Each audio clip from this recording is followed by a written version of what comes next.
अभी भगवान कृष्ण क्या कर रहे हैं? अगर कोई ये प्रश्न पूछता है तो आम लोग ये उत्तर देते हैं, अरे ये क्या मूर्खता का प्रश्न है, भगवान तो इस संसार को चला रहे हैं, भगवान संसार को चला रहे हैं, ये बात ठीक है। तो आपका कहने का मतलब है इसके आगे क्या है, अरे जो हम उनसे मांगते हैं वो हमें देते हैं, तो इसका मतलब है वो ऑर्डर सप्लायर है आपका, वो होटल का वेटर है आपके लिए, आप खाना खा रहे हैं और उसको टिप देंगे और जो आपको चाहिए वो आप मंगवा रहे हैं, वो सिर्फ होटल का वेटर बन के रह गया आपके लिए और आनंद आप ले रहे हैं। भगवान इस संसार को चला तो रहे हैं, लेकिन क्या उनके अंदर भी कभी आनंद लेने का कभी इच्छा करेगी?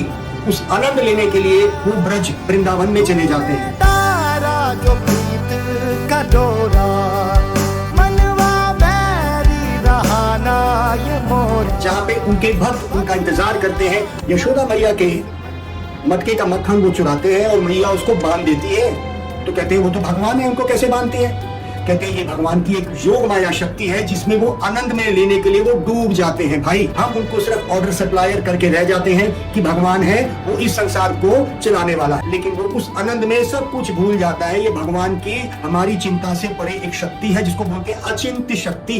इस चीज को समझने के लिए हमें वृंदावन आना पड़ता है। अगर मान लीजिए आप अपनी माँ को बुलाते हैं, अगर आप दिल्ली में हैं और आपकी माँ बंबई में है, क्या आप चिल्लाएंगे अपने कमरे में बैठ के? माँ आपकी सुन नहीं सकती है, लेकिन प्रभु सब जगह से सुन सकता है और उसके कान आपके उस आवाज के लिए रुके हैं जब आप उसको पुकारेंगे। जैसे अगर हमारी माँ हमारे सामने नहीं है लेकिन वो कहीं है तो कुछ तो कर रही होगी।